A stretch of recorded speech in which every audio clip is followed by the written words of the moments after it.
Meu nome é Laura, eu e a Janaína somos psicólogas e escrevemos esse trabalho intitulado Possibilidades e Entraves da Atuação na Saúde Pública com Pacientes Borderline. Para começar, é importante colocar que o transtorno de personalidade borderline ele sofreu muitas modificações ao longo da história, mas foi só no início da década de 80 que a nomenclatura borderline, assim como as características que nós conhecemos hoje, foram estabelecidas no DSM-3. Em 2005, a RAPS estabeleceu o direito do paciente com transtornos psiquiátricos de ser assistido por vários equipamentos públicos. Dito isso, se dá a entender de que esses equipamentos estariam equiparados a atender esse tipo de demanda. No entanto, muitos estudos sugerem muitas dificuldades nesse contexto. Uma delas é a sobrecarga de tantas demandas, PTS que não inclui as reais necessidades dos pacientes, entre muitos outros. Isso num contexto mais amplo. Agora, voltando para o transtorno, que o nosso estudo foca no paciente borderline, há outros tipos de dificuldades. Uma delas são as reações contra-transferenciais, a dificuldade do corpo profissional em lidar com esse tipo de caso e, infelizmente, muitas vezes é colocada no rol de pacientes difíceis. Para tentar entender esse tipo de articulação de condutas na saúde pública para esse paciente, nós temos como objetivo geral de estudo articular as propostas da literatura de tratamento e conduta para o paciente borderline com as condutas adotadas pelos profissionais de saúde pública. Na metodologia, nós realizamos duas formas de coleta de dados, uma pesquisa bibliográfica e uma pesquisa de opinião por meio de um questionário. Na pesquisa bibliográfica, buscamos em 6 bases de dados diferentes, 2 agrupamentos de palavras, borderline e tratamento e SUS, dos últimos 5 anos.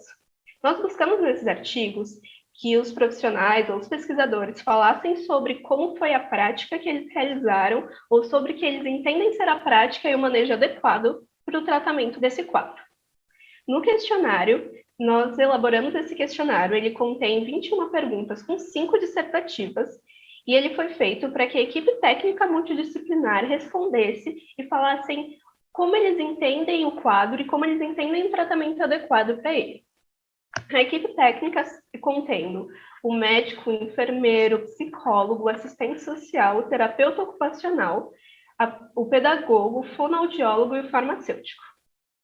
Na análise de dados, nós realizamos uma análise de discurso em que dialogamos com os dados colhidos no questionário e na pesquisa bibliográfica. Então, esses dados que falam sobre a prática realizada na saúde pública com o que é proposto na literatura, então, com essas propostas de tratamento. Sobre a pesquisa bibliográfica, vale ressaltar aqui que há uma queda expressiva de resultados quando se procurou borderline, tratamento e SUS.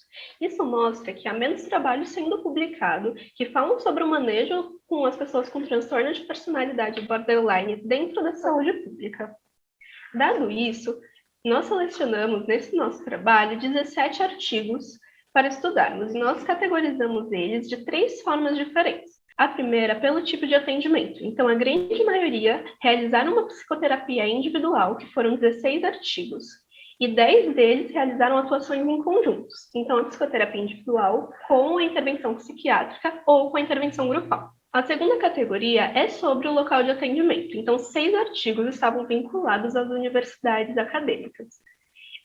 4 são clínicas escola e 2 com projetos. Zille e outros pesquisadores, em 2017, atestam sobre a importância das clínicas escolas e das clínicas sociais como um apoio à saúde pública, em especial desses serviços especializados, que é o psicólogo, por exemplo. A terceira e última categoria é sobre orientação teórica. Então, 12 artigos, a sua maioria, são de orientação psicanalítica. Isso mostra a importância da psicanálise dentro da história da teorização do transtorno. No resultado dos questionários, a gente contou com um total de 26 colaboradores, cada um deles respondendo a 21 questões. São muitos dados a serem considerados aqui, então vou colocar aqueles que foram mais expressivos. Importante colocar que 69% da nossa amostra teve contato com o TPB durante o expediente. A maioria também expressa dificuldade no processo diagnóstico. Em relação à saúde pública, pensando na rede de atenção psicossocial, as possibilidades e os equipamentos dispostos por ela, a maioria da nossa amostra compreende que o Centro de Atenção Psicossocial seria o equipamento ideal para ofertar cuidado para esse público. Agora, quando nós perguntamos se eles compreendem que existe um tratamento ideal ou pelo menos uma intervenção fundamental nesse tipo de caso, os colaboradores colocam o acompanhamento psiquiátrico como principal deles. No entanto, quando perguntamos sobre profissional que estaria mais apto a atender esse tipo de demanda, eles elencam o psicólogo. De tal maneira, de forma geral, eles entendem que o tratamento ideal para o TPB, especificamente para o TPB, ele é possível dentro da rede de atenção psicossocial. E é importante colocar que a gente também questionou sobre os sentimentos suscitados na relação profissional-paciente, ao qual a maioria coloca sentimentos como frustração e impotência, seguido em menor número de empatia. Agora, partindo para a discussão, é importante salientar que nós pesquisadoras não temos a pretensão alguma de avaliar a capacitação do profissional para atender pacientes com transtorno de personalidade borderline. Pelo contrário, aqui o que nós queremos é compreender e avaliar as possibilidades e os entraves nesse meio de atuação. Começando pelos entraves, nós identificamos que sim, há convergência entre propostas de literatura e as intervenções realizadas pelos profissionais de saúde pública, quando há predileção por atendimentos especializados e individualizados.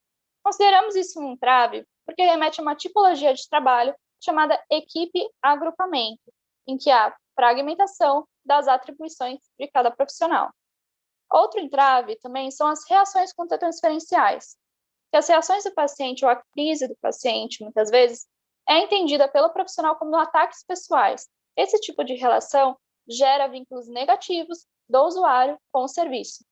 Para além disso, também no questionário foi denotado, e em alguns estudos da pesquisa bibliográfica, a gente percebe que a aliança terapêutica não está aí muito fortificada, no sentido de que, ao mesmo tempo que eles alegam terem sucesso na terapêutica com o paciente, com o TPB, a grande maioria dos tratamentos foram interrompidos ou descontinuados. Também temos que ver que outro entrave é a situação do trabalhador na saúde pública, que se sente sobrecarregado, visto a grande demanda. Em contrapartida, identificamos como uma potência, uma potencialidade, outra tipologia de trabalho, que é a equipe integração, em que as ações são articuladas e há interação entre os agentes.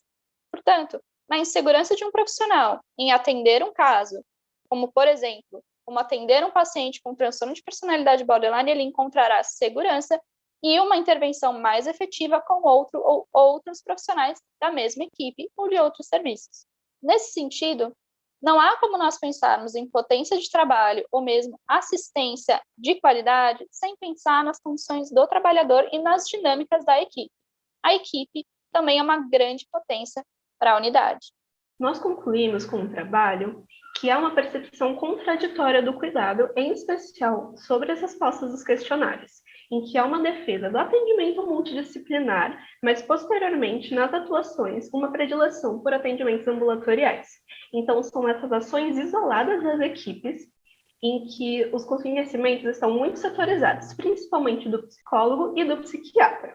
Isso pode estar relacionado a uma carência de estudos sobre o manejo do borderline dentro da saúde comunitária e dentro da saúde pública aqui no Brasil. Nós buscamos como uma alternativa essas atuações mais integradas, em que há um diálogo entre esses profissionais sem se perder a especificidade de cada um. É necessário falar sobre a baixa aderência ao tratamento, então isso pode ser decorrente tanto das instabilidades do quadro, como de resistências contratransferenciais dos cuidadores. Então, quando eles são tratados e vistos como pacientes difíceis ou pacientes que não têm jeito, cria-se uma barreira entre o serviço e entre o usuário. Não é possível ignorar que há um contexto muito maior. Então, esses profissionais, eles enfrentam uma sobrecarga e limitações dentro da sua área. Então, eles realizam o possível na assistência, dado esse excesso de demandas. O sucateamento do SUS e do cuidado à saúde mental precisa ser debatido e enfrentado aqui no Brasil.